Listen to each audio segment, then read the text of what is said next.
নমস্কার বন্ধুরা, আমি পৃথিকা যোগের নেচারি ব্লগে সবাইকে স্বাগত জানাই।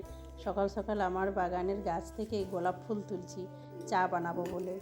গোলাপ ফুল, তুলসী পাতা, বাগানে যা অন্য কিছু ফুল থাকলে, নয়নতারা, কোনো সময় জবা ফুল থাকলে জবা ফুল চায়ের সাথে মিশিয়ে দিই। এইরকমভাবেই আমার চা খেতে ইচ্ছে করে। এতে আপনি দুধ না দিলেই ভালো হয়, বা চা পাতা না দিলে যদি শুধু ফুটিয়ে এরকমভাবে খেতে পারেন প্রতিদিন, যে কোনো আয়ুর্বেদিক, তাহলে খুব উপকার হয়। চলুন, সকালে চা খাওয়ার পর আমরা একটা পাশের বাড়িতে যাচ্ছি সজনে ফুল কুড়াবো বলে। কিছু বেশ কুয়াশা দিয়েছে আর বৃষ্টিও আগের দিন হয়েছে। এইরকম আবহাওয়া থাকলে সজনে ফুল প্রচুর পড়ে আর কি। আর ফুলগুলো অনেকক্ষণ পর্যন্ত তাজা থাকে। দেখেছেন গাছে কত ফুল ফুটেছে। আমার আগের বছর একদম ছাদের পাশে ছিল গাছটা, তাতে আমি কি সুন্দর হাতে করে করে একটা একটা করে পেড়ে নিতাম। কিন্তু এই বছর গাছগুলো দূরে হয়েছে আর সেই রকম কুড়াবার পজিশন নেই, ভালো পরিষ্কার জায়গা না। আর এটা বাড়ির সামনে বলে কুড়াতে পারছি। এই জামাইবাবুর বাড়িতেই আমি বেশ কিছুদিন ধরে সজনে ফুল কুড়িয়ে নিয়ে যাচ্ছি।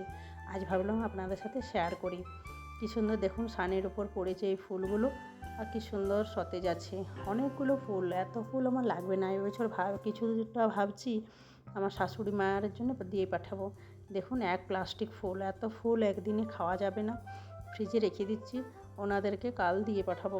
আজ আমরা কিছুটা ফুল এখান থেকে নিয়ে রান্না করে নেব। সজনে ফুল খাওয়া খুব ভালো বন্ধুরা। সজনের পাতা বলুন, ডাঁটা বলুন, ফুল বলুন, সব কিছু ভীষণ উপকার মানুষের শরীরের জন্য। ভিটামিন B12 অভাব হলে ঘাটতি কমে সজনে ফুলের। সজনের যা কিছু খাবেন আপনারা, বাতের সমস্যা সব কিছুই। ওখান থেকে ফুলগুলো নিয়ে আমি ভালো করে পরিষ্কার করে ধুয়ে নিচ্ছি। সজনের আরেকটা নাম মোরিঙ্গা। মোরিঙ্গা আপনার যে B12 ঘাটতি কমাতে সাহায্য করে। B12 অভাব হলে অনেক কিছু বড় বড় রোগ হয়। এইদিকে আমি কড়াইতে আলু আর বেগুন কেটে নুন হলুদ দিয়ে অল্প ভাজা ভাজা বসিয়ে দিয়েছি, আর ওইদিকে মাছ করছি। তাই আপনি সিজনে যেটাই পাবেন, ফুলের সিজনে ফুল খাবেন, ডাঁটার সিজনে ডাঁটা, আর পাতা বর্ষার সময়টা বিশেষ করে পাতাটা খাওয়া হয়। তাই যখন যেমনটা পারবেন খেয়ে নিতে। যাদের বাতের সমস্যা বা হাঁটু ব্যথার সমস্যা, তাদের তো সজনে অবশ্যই খাওয়া দরকার। এরকমভাবে গুণগুলো যদি জানা থাকে, আপনার দেখলে বা সময় পেলে অবশ্যই খাওয়া হবে, বা তাতে আপনার শরীরে অনেক কিছুর অভাব মিটবে। আমি ওপর থেকে ফুলগুলো ধুয়ে দিয়ে দিলাম।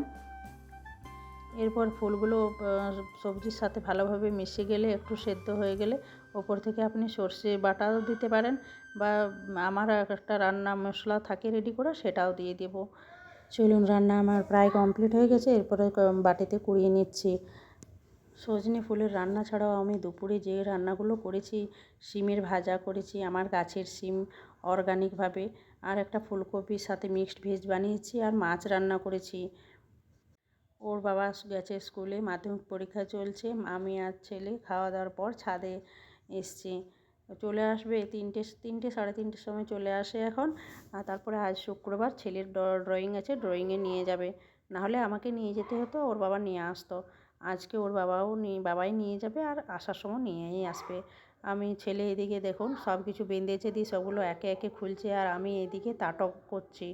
তাটক মানে সূর্যের দিকে তাকিয়ে থাকা। সূর্য এখন প্রায় ডুবো এই অবস্থায় সূর্যের দিকে তাকিয়ে থাকছি। সূর্য ওঠা বা ডোবার সময় যদি এরকমভাবে তাকিয়ে থাকেন, তাহলে ডিপ্রেশনের সমস্যা ঠিক হয়।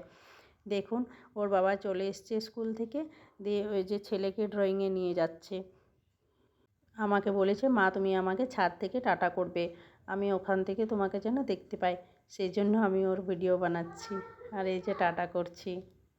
বন্ধুরা, ব্লগগুলো দেখতে কীরকম লাগছে কমেন্ট করবেন, আর ভালো লাগলে লাইক করে একটা সাবস্ক্রাইব করবেন। চলুন, ছেলে তো ড্রয়িংয়ে গেল, আমি এখানে একটু ছাদের মধ্যে হেঁটে নেব, আর যে জামা কাপড়গুলো থাকে সেগুলো তুলে নিয়ে গিয়ে নিচে নামবো।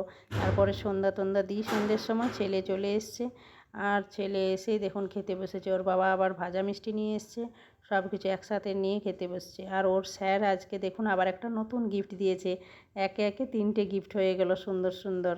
এই গিফটটা খুব সুন্দর, সত্যি স্যারটা তৈরিও করতে পারেন বেশ সুন্দর। ছেলেদেরকে, ছোট বাচ্চাদেরকে ভোলানোর জন্য খুব সুন্দরভাবে তৈরি করেছেন। দেখুন এটা একটা ডিমের মতো, কি সুন্দরভাবে খোলা যাচ্ছে, আর এটা পরানো যাচ্ছে। এই দেখুন কি সুন্দরভাবে। ছোট বাচ্চারা এরকম গিফট পেলে তো মহা খুশি। আমার ছেলে রেখেওছে দেখুন 3টে গিফট, এমনিতে সব খেলনাগুলো ভেঙে ফেলে দেয়, আর খুশি দেখছেন, একদম সব দাঁত বার করে হাসি দিচ্ছে। ড্রয়িং থেকে এসেছে, খাওয়া দাওয়া করে অনেকক্ষণ খেলাধুলাও হলো, এরপরে পড়তে বসো শোনা। বন্ধুরা, আজকের ব্লগটা এই পর্যন্তই। দেখা হবে পরের একটি নতুন ব্লগে। সবাই ভালো থাকুন, সুস্থ থাকুন, যোগা করবেন।